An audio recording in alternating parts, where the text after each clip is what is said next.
Olá, tudo bem contigo? Meu Brasil varonil. Eu sou o Celinho, sou integrante do grupo Fat Family e estou aqui hoje para falar um pouco de mim.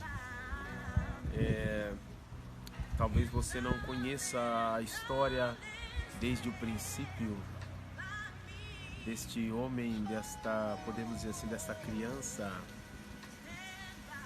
que quem convive comigo fala assim: você é um homem criança, porque eu gosto de brincar, de me divertir, de ver as pessoas sorrindo, me alegrar quando se alegram, chorar quando choram. Então eu sou mais ou menos esse. Eu tenho 52 anos de idade, sou nascido no dia 20 de maio de 1968, nascido em São Paulo e criado em Sorocaba. Sorocaba é o lugar onde eu passei a minha infância toda, e eu costumo dizer hoje que antigamente a gente teve uma infância saudável. A gente tinha as nossas diferenças, mas era tudo resolvido, sabe? No outro dia estava todo mundo se falando de novo, todo mundo voltava à amizade de novo. E hoje os tempos são difíceis. Hoje eu acredito que as pessoas elas estão muito ansiosas com as coisas do mundo, em busca de conquistar aquela coisa toda. Então esquecem, deixam de lado o afeto, o carinho, o amor, o respeito. Eu, com 9 anos de idade, eu comecei a criar porcos com o meu pai. Nós chegamos a ter 1.400 porcos aproximadamente. E daí que vem a minha paixão pelo torresmo. Vocês estão entendendo? O torresmo veio daí. Então naquela época meu pai, a gente matava assim um porco de uns 70 a 90 quilos todo final de semana. Metade ficava para casa, que era para mistura da semana, e a outra metade meu pai vendia para alguns clientes, alguns fregueses que ele tinha. E eu lembro que todo dia tinha torresmo, gente. Não é brincadeira, parecia pipoca, sabe?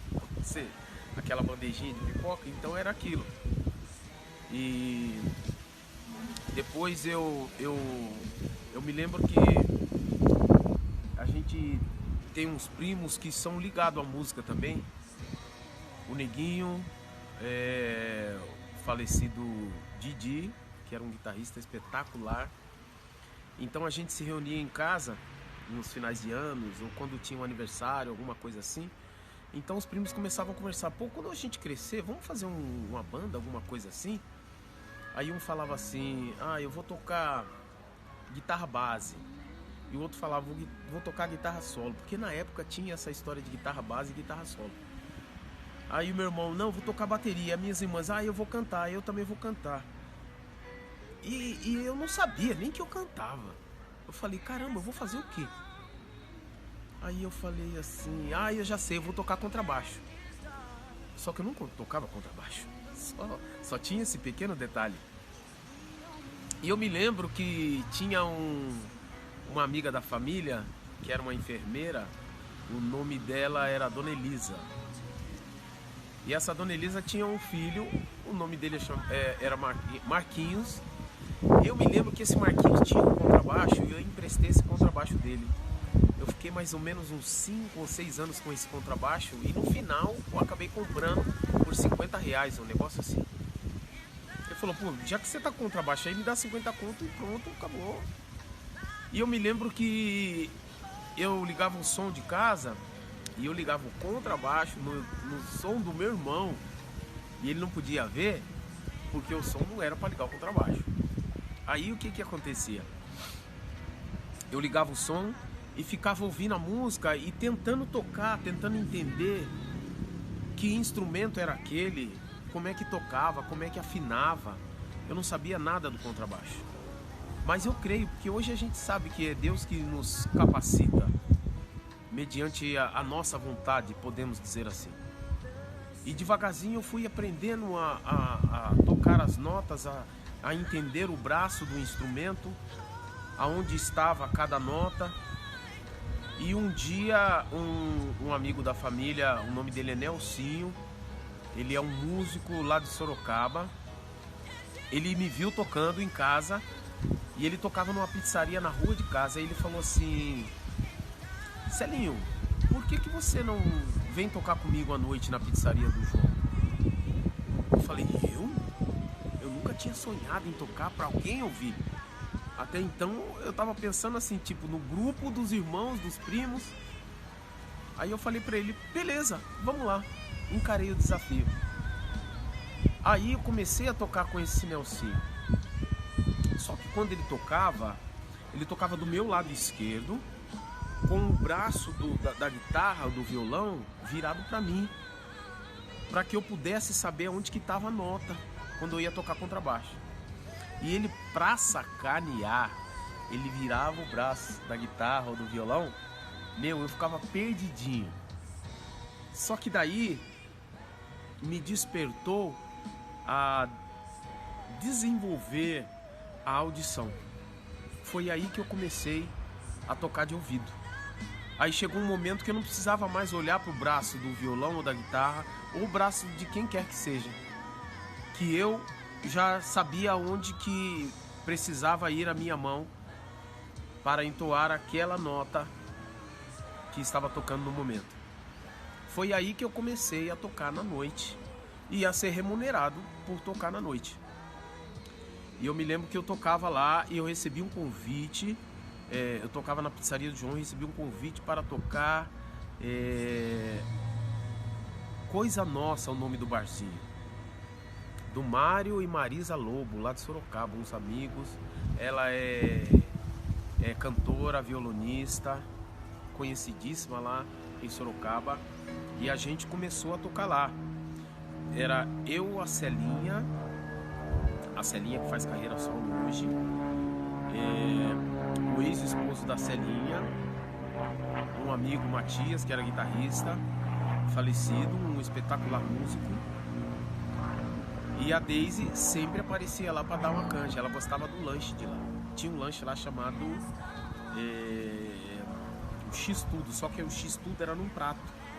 E era num prato grande. Era espetacular aquele lanche, gente. Eu só sei que aí a minha carreira, posso chamar de carreira, porque hoje eu tenho uma carreira. A minha carreira como músico, como cantor, ela foi começando a despontar aí. Eu tocava neste lugar e um dia eu recebi um convite para ser cantor, para fazer um teste para cantor na pousada do Rio Quente, lá em Rio Quente. Eu fui lá, fiz o teste, fui aprovado e acho que eu fiquei cantando lá um ano e meio, alguma coisa nesse sentido. Depois eu saí de lá, eu fui cantar em uma banda de baile lá em Caldas Novas, lá em Goiânia. Não, lá em Goiânia eu fui cantar nessa banda de baile. O nome da banda é Banda Casa Nova. Você vê que é tudo ligado em casa, coisa é séria. Essa banda era da Mara e do Osânio. E eu fiquei acho que um ano e meio por aí nessa banda. E aí eu recebi um convite das minhas irmãs para eu voltar para São Paulo, que estavam montando um grupo. E esse grupo é o Fat Family hoje. Então, resumindo, de um simples catador de lavagem, que eu era catador de lavagem, que eu tratava dos porcos, hoje eu sou o cantor do grupo Fat Family. E eu me orgulho muito da minha história, do trajeto de tudo. Eu tenho muito a agradecer aos fãs, que muitos nos acompanham desde o princípio. Muitos chegaram depois, mas têm um carinho, um respeito para conosco. Nós somos uma família como qualquer outra família. nosso pai, eu louvo a Deus pela vida dele, que é um homem que o nosso pai era cantor. Na época que ele cantava, o apelido dele era Voz de Veludo. E os meus pais, eles são a segunda geração da família de músico, porque o pai dele, com os irmãos, tinha um grupo. E depois o meu pai, com os irmãos dele, tiveram um grupo, e nós somos a terceira geração entre irmãos que tem grupo musical. E o meu pai, na época, ele teve que escolher entre a carreira artística ou um emprego que desse para ele, que trouxesse para ele uma estabilidade, uma garantia para que ele colocasse o pão na mesa, porque na época ele já tinha 7 filhos. Eu lembro que nós morávamos em 2 cômodos, era quarto e cozinha. Meu pai, minha mãe e 7 irmãos. E eu me orgulho muito de tudo o que nós vivemos, de todo o suor que eu vi caindo do rosto do meu pai, para sempre dar o melhor que ele pudesse para a família dele. Então nós somos criados debaixo de princípios e valores, o qual nós carregamos até hoje e procuramos, através da nossa carreira, através do nosso cântico, levar isso para as famílias. Então, o que eu tenho a dizer sobre a minha vida, sobre a minha carreira, é que eu me orgulho muito de ter tido essa história. É claro que me arrependo de muitas coisas que fiz, gostaria que fossem feitas de outra forma. Se eu soubesse como tudo seria, eu faria muitas coisas diferentes. Mas o Fat Family é uma alegria que eu tenho no meu coração. Embora a gente teve muitos momentos de alegria, muitos momentos de tristezas, nós tivemos perdas. O nosso irmão Sidney, há uns 9 anos atrás, e há 1 ano e meio atrás, a nossa irmã Daisy. E na época, quando o Sidney faleceu, ele já não fazia mais parte do grupo, ele já fazia uma carreira solo, já tinha lançado um trabalho dele, um CD, e deixou muitas saudades até hoje. É uma peça que faz falta, é claro, assim como a Daisy também faz falta, mas a gente tem que entender que a nossa vida ela tem que continuar. E eu acho bonito de tudo isso é que a gente tinha as nossas como é que eu posso dizer, divergências de ideias, de gostos, mas nem por isso um não era mais importante do que o outro. Então a mensagem que a gente procura levar para as famílias é essa, que cada um tem a sua importância, e para que seja um todo, para que a família seja um todo, cada peça é importante. Então a gente continua hoje o Fat Family, porque a gente entende que o grupo Fat Family é uma mensagem, e essa mensagem ela tem que continuar. E a mensagem é: Jesus Cristo te ama, e eu também. Eu sou Celinho do Fat Family. Um Fat beijo, um Fat abraço e um Fat amassa.